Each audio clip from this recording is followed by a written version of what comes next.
Amigos y amigas, agradecemos la presencia virtual de el sociólogo Fausto Giraldo para conversar sobre el momento coyuntural de la política en el país.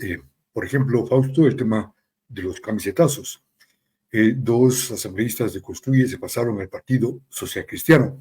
Esto refleja, Fausto, que no hay identidad, coherencia, un poco de, diría yo, de ética en la política. ¿Qué le parece, Fausto? Bienvenido, buenas tardes. Saludos cordiales, de estimado Jaime, a los amigos que nos ven y nos escuchan. Bueno, esto no es novedad, pues, en la participación política, ¿no es cierto?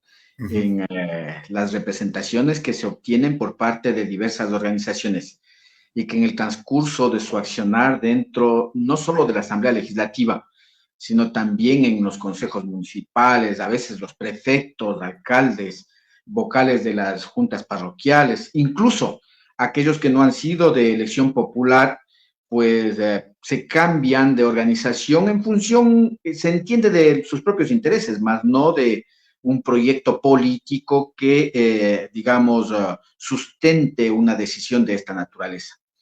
Recordemos que la Asamblea Legislativa en la actualidad fue designada o elegida mediante voto popular con una composición de representaciones territoriales de las provincias. Y estas representaciones no necesariamente han sido cuadros de las organizaciones políticas o que han surgido en los partidos políticos, sino más bien que en función de la popularidad que han tenido ciertos personajes, prestaron sus nombres, su participación, fueron incluidos en las listas de candidaturas y obviamente a ello obedece a que posteriormente en el transcurso del tiempo y de su ejercicio se pasen de partidos. En la Asamblea Legislativa se han suscitado algunos cambios, ¿no? La Revolución Ciudadana, me parece que 3 o 4 asambleístas dejaron la bancada y se pasaron a las filas de ADN o del gobierno. Del Partido Social Cristiano salieron algunos asambleístas también para fortalecer la bancada del gobierno. De Construye, en sus inicios se dividió prácticamente, ¿no es cierto? De los 20 y pico de asambleístas que obtuvieron, alrededor de 9 dejaron la bancada de Construye, se formularon o se constituyeron como una especie de mini bancada que a la final actuaban con el propio gobierno de ADN. Hoy en la actualidad hemos escuchado este fin de semana que no son 2, son me parece que 3 o 4 asambleístas de Construye que asistieron a la Convención Nacional del Partido Social Cristiano, y eso implica una cierta adhesión a estos partidos políticos. Esto obedece justamente a lo que yo decía. No son cuadros de los partidos políticos, no han tenido un proceso histórico de formación política sobre la base de los postulados y las líneas que tienen estos partidos políticos, incluso las tendencias, porque algunos que estuvieron en Pachacuti fueron a Construye, ganaron las elecciones y ahora están en el Partido Social Cristiano. Entonces no es una cuestión coherente desde el punto de vista ideológico también. Incluido, me parece que está también en este cambio de partido el asambleísta de Imbabura, ¿no? Fernando Jaramillo, que entró por Construye, y claro, después se dividieron, que hay gente buena que construye, y ahora me parece que está votando con el gobierno. Sí, yo había observado justamente que ya en las digamos, piezas promocionales o de difusión de las acciones que hace el asambleísta Fernando Jaramillo, que era de Construye, que ganó por Construye, ahora se encuentra en la parte inferior lo que significa el bloque de ADN. Es decir, entiendo yo de que ha de haber llegado a algún acuerdo con ADN para estar actuando al interior, porque a la final nada es gratis en estos camisetazos, nada es gratis. Hoy en la Asamblea Legislativa, a raíz del rompimiento entre el cogobierno que existía de ADN, el correísmo y el Partido Social Cristiano, fundamentalmente, se ejecutan lo que se conoce históricamente como las mayorías móviles. Y las mayorías móviles están, digamos, circunscritas fundamentalmente a qué me dan y yo voto, ¿no es cierto? Es decir, si el gobierno necesita aprobar una ley, ofrezco a los asambleístas puestos, ofrezco a los asambleístas quizá dinero, no sabemos, o alguna cuestión en particular. El hombre del maletín. Tal vez incluso se ofrezca la reelección, ¿no es cierto?, en representación del partido de gobierno. Entonces empiezan a cambiarse y a adoptar posiciones al interior de la Asamblea Legislativa. Pero esas son las mayorías móviles. Lo otro tiene que ver con la decisión política ya de adherirse de forma permanente a cualquier otra organización que no haya sido la originaria para su elección. Ahora, ¿qué tan factible es, Fausto? Y se había planteado en alguna oportunidad sancionar y a los legisladores que estando ingresando por una tienda política se van a otra. Se hablaba incluso de la posibilidad de quitarles la representación, la curul. ¿Esto sería pertinente o simplemente una sanción de tipo, qué sé yo, económico, no sé? Habría que ver algunas implicaciones, ¿no es cierto? El uno desde el ámbito político, es decir, cómo es que la sociedad puede sancionar desde el punto de vista moral a estas personas que obteniendo una curul en representación de una organización deciden cambiarse a otra. Ese es un elemento. ¿Cuál es la incidencia política que pueda tener en la ciudadanía este tipo de comportamientos? La segunda tiene que ver con el tema legal, es decir, si es que con esa decisión o con esa reforma que se plantea en la Asamblea Legislativa hacerla para sancionar a los asambleístas del camisetazo, implica cortar la libertad de pensamiento, la libertad de elección democrática, de participación, cosa que puede ser demandada como inconstitucional ante la Corte Constitucional, valga la redundancia. Y el otro elemento es que si es que yo no soy militante de una organización política y participo por X organización política como una candidatura, no me pueden obligar a que forme parte o dependa de esa organización política. Es decir, yo fui invitado. A la final yo tengo la capacidad de decisión en torno a con quién actuar al interior de la Asamblea Legislativa, por más que haya sido electo por esa organización. Éticamente, el problema viene aquí, la ética. Es decir, una persona que ha sido elegida por una organización de tendencia o de ideología de izquierda, que haga el camisetazo hacia la ideología de derecha, como que no es tan coherente y muestra pues una falta de ética en mi pensamiento y conducta política al interior de un órgano, ¿no es cierto?, colegiado como es el legislativo, el consejo municipal o las juntas parroquiales que tienen este tipo de representaciones. Entonces, aquí, más allá del peso, digamos, legal que pueda pretender generarse, a mi juicio tiene que ver como la acción que demanda de las organizaciones políticas de trabajar en la formación de sus propios cuadros para que incluso los partidos políticos no se conviertan en partidos de alquiler, porque recordemos de que en muchas provincias partidos políticos que no tienen, digamos, una militancia consolidada, que no tienen cuadros, simplemente han receptado, y eso ha existido la denuncia, aportes o valores de ciertas personas que quieren ser candidatos, pagan, digamos, de ese espacio al interior de la organización política, y entonces, ¿cómo obligarles a ellos a permanecer dentro de la organización política? Yo creo que más bien, más allá de lo legal, tiene que ver con lo moral y con el proceso formativo que puedan hacer en el fortalecimiento de las organizaciones partidarias y movimientos electorales en el país. Ahora, claro, esto de acuerdos, de entendimientos, de pasarse de un lado a otro, vemos, por ejemplo, que Andrea González, quien era fórmula de desaparecido Fernando Villavicencio, asesinado candidato presidencial, ahora lo vemos con Lucio Gutiérrez. Entonces, ¿qué tiene que ver lo uno con lo otro? Digo yo, con un grupo que era de izquierda a un grupo de Lucio que más bien parece que es de derecha y que ya gobernó el país. Mire, en el tema de los binomios presidenciales, recordemos de que la designación en estos últimos tiempos de los candidatos vicepresidenciales ha sido en función de sumar votos para favorecer a la candidatura presidencial, al principal, es decir, al presidente. En el gobierno actual tienen un caso visible, ¿no es cierto? Escogieron a Verónica Abad como candidata a vicepresidenta, no sabían muy bien cuál era su ideología o su tendencia, su comportamiento, su pensamiento, y ahora tienen el conflicto que tienen. Es precisamente porque no forman parte del proyecto político.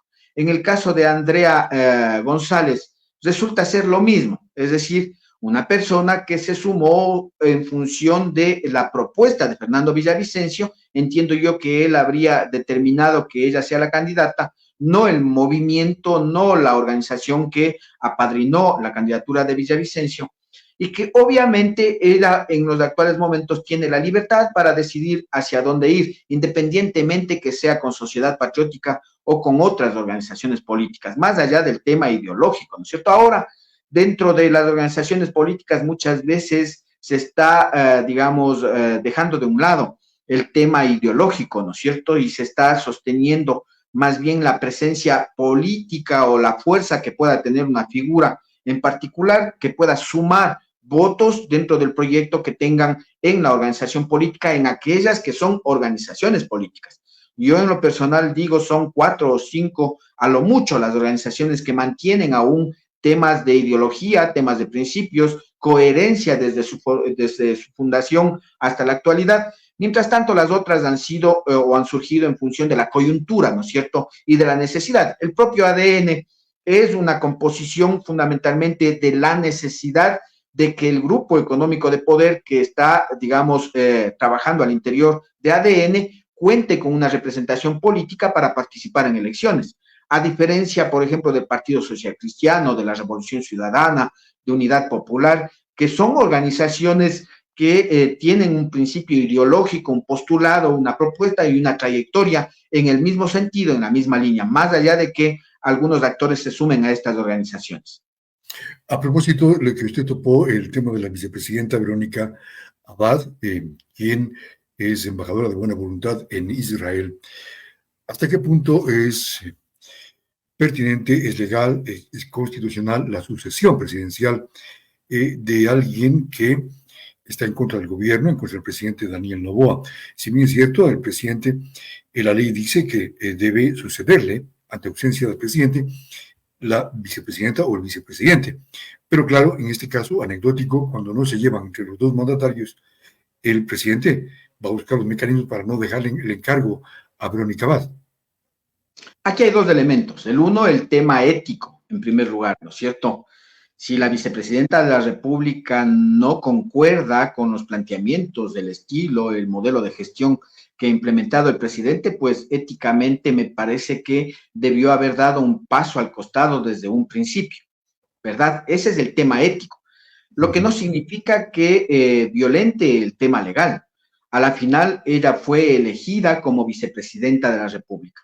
Lo lamentablemente aquí también tiene que ver un tema ético con el presidente y su movimiento y su gobierno.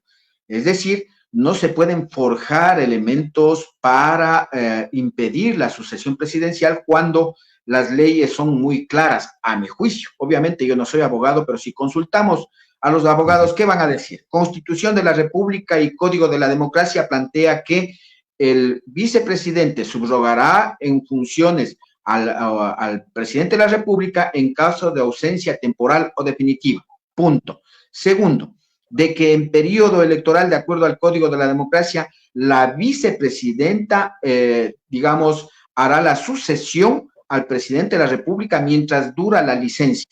Ahora, que se estén buscando argumentos para excluir de esta posibilidad a la vicepresidenta, me parece que es un absurdo, ¿no es cierto? El primer absurdo es este proceso judicial que, si bien es cierto, puede ser cierto y debe continuar su marcha respecto al caso Nene que se ha determinado, debe continuar la investigación. Entiendo yo que ahora está por el fuero de corte en la Fiscalía General del Estado y en la Corte Nacional de Justicia. Eso es correcto, sin embargo, no significa que eso ya le impida ejecutar o ejercer la sucesión presidencial. Lo segundo es de que se busquen argumentos de carácter constitucional que no los existen, porque los mismos causales de destitución del presidente o de juicio político para el presidente son para el vicepresidente de la República. Y entonces yo no veo ahí algún argumento. Lo tercero es que se pretenda, leguleyadamente consultar a la Procuraduría o al procurador para que establezca si es que se debe o no se debe conceder la sucesión presidencial, que incluso me parece un absurdo del abogado de la República, ¿no es cierto?, consultar la opinión del Consejo Nacional Electoral para ver qué dice sobre este caso. Me parece absurdo porque es el abogado de la República, del país, el que tiene las normas, las leyes y el que debe establecer, pues, ¿no es cierto?, los criterios jurídicos de cuándo y cómo sucede o se desarrolla la sucesión presidencial. Es decir, yo creo que ahí está un entrampamiento fundamentalmente de orden político, más allá del tema jurídico y legal, y que se esté buscando la quinta pata, como se suele decir popularmente, al gato, para impedir esta sucesión presidencial. A mí no es que me agrade la vicepresidenta por su conducta, por su comportamiento, pero creo yo de que debemos ser en derecho correctos y coherentes. Si la ley, la norma dice y permite, eso se debe hacer, caso contrario, no se debe aplicar, digamos, no debe corresponder a que ella suceda. Pero si la ley lo permite, no se puede impedir. Pero ¿cree usted que estando, si le permite la ley, que se vaya a actuar con la licencia del presidente Noboa, vaya ella a conceder amnistía, indulto, no sé cómo se llame, al expresidente Rafael Correa y también vaya a cambiar o derogar lo que haya hecho el presidente Noboa en apenas un mes? A ver, yo creo que hay que mirar de mejor manera que en política se juega con especulación, ¿no es cierto? El tema de los indultos a cualquier persona otorgada por el presidente de la República, que es, digamos, un derecho privativo o una atribución privativa del presidente de la República, se da en este tipo de casos judiciales cuando el sujeto al que se le va a conceder el indulto se encuentra recluido.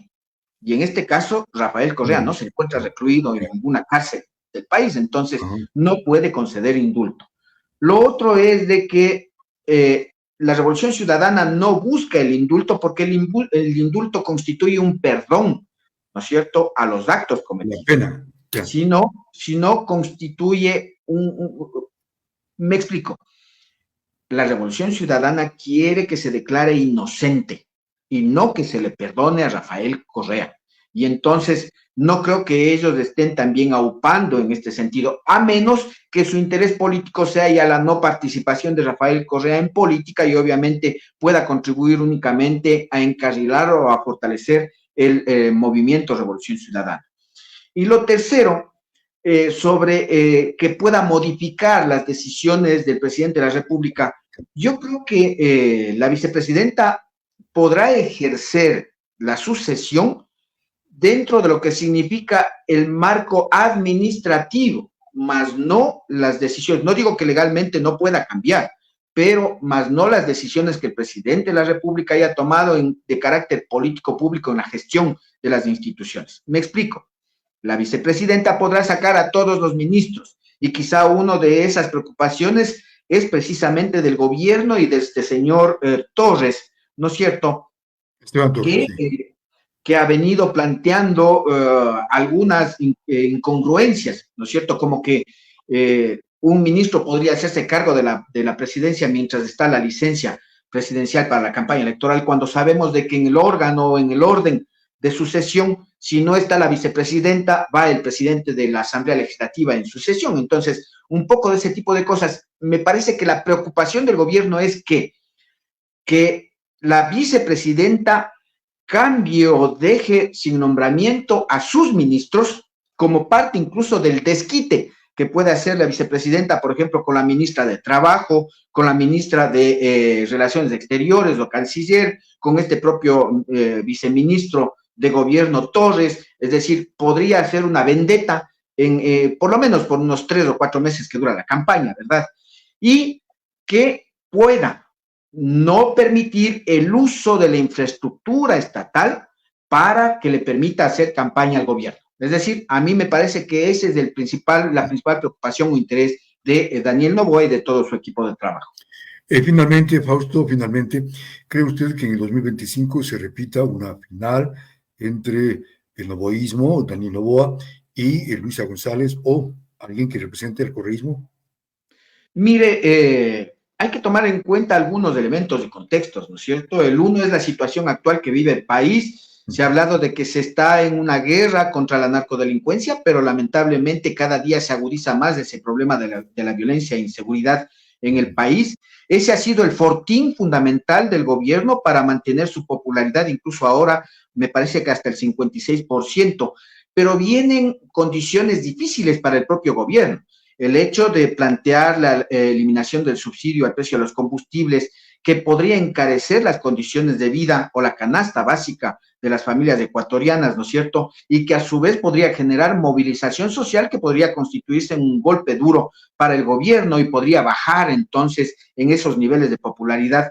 El hecho de que la respuesta con las leyes que se generen desde la Asamblea Legislativa en torno al resultado de la consulta popular no sea efectiva en el marco de combatir la narcodelincuencia en este país, significaría otro revés para el propio régimen. El acuerdo con el Fondo Monetario Internacional, ¿no es cierto?, que es un acuerdo que a la final no está claro en cómo es que va a resolver las problemáticas fundamentales que tenemos los ecuatorianos en desempleo, el tema de inversión en educación, en salud, en seguridad social, porque esos son los elementos que está sintiendo la gente fundamentalmente en el país y no ve solución inmediata o por lo menos de alguna manera para paliar su situación, sobre todo de crisis económica en los hogares. Estos elementos son los que se configuran en la actualidad. Hay un fraccionamiento importante de la derecha y de la izquierda. Hay hasta la actualidad como 8 o 9 precandidatos ya planteados. Son 17 organizaciones políticas. Imagínense usted si es que tenemos 17 candidaturas de ley que se va a requerir para enfrentar o confrontar en esta campaña electoral algunas alianzas o algunos acuerdos. Se podrán dar, pero el problema es de que las fuerzas con mayor peso político no van a permitir otorgar estelaridad a las fuerzas menores o débiles, ¿no es cierto? Van a dejarlas en un segundo plano y eso puede chocar entonces en un posible acuerdo. Que suceda, digamos, la disputa en el 2025 del gobierno actual, es decir, de Daniel Noboa, con la Revolución Ciudadana, puede sucederse justamente por ese fraccionamiento de las tendencias y corrientes. Aquí el único que puede garantizar, digamos, o lo único que puede garantizar que una fuerza llegue a la presidencia de la República distinta a estas dos, es de que puedan lograr una articulación entre ellos, una alianza, y que puedan establecer una nueva propuesta, tanto de persona como programática, capaz de que pueda garantizarse un triunfo. Pero ahora yo digo, ¿no es cierto?, quizá no les interesa a muchas de estas fuerzas captar la presidencia de la República. De hecho que sí, hay un interés, digamos, natural, pero quizá que su interés sea captar el mayor número de escaños en la Asamblea Legislativa, capaz de constituirse en un contrapeso frente al nuevo gobierno que se posicione en el 2025. Tal cual como ha sucedido en la actualidad. La Asamblea actual es un contrapeso porque el gobierno no tiene mayoría y está superditado a lo que decida la mayoría. Entonces, lo mismo puede suceder y ese puede ser el interés de las fuerzas políticas, captar el mayor número de escaños y no necesariamente llegar a ocupar la presidencia de la República. Adicionalmente a ello, hay que tomar en cuenta que si es que en este proceso electoral no se obtiene el mayor número de votación de acuerdo al Código de la Democracia, que es alrededor del 4% mínimo, o un número de asambleístas a nivel nacional, o en el caso, bueno, en las elecciones intermedias se suele decir concejales, los partidos políticos pierden su legalización. En estos casos está, por ejemplo, el propio Sociedad Patriótica, está en este caso Suma, está en este caso Centro Democrático, el Movimiento Amigo, ¿sí? Avance, me parece que otros 2 o 3 más movimientos, Reto, por ejemplo, que podrían tener la posibilidad de ser sancionados por el Consejo Nacional Electoral por no alcanzar los requisitos mínimos para mantenerse como vigentes como partidos políticos. Muy bien, siempre agradecido, Fausto, por su intervención, por su comentario. Que tengan una buena tarde, Fausto Giraldo. A usted muchas gracias, la gentileza.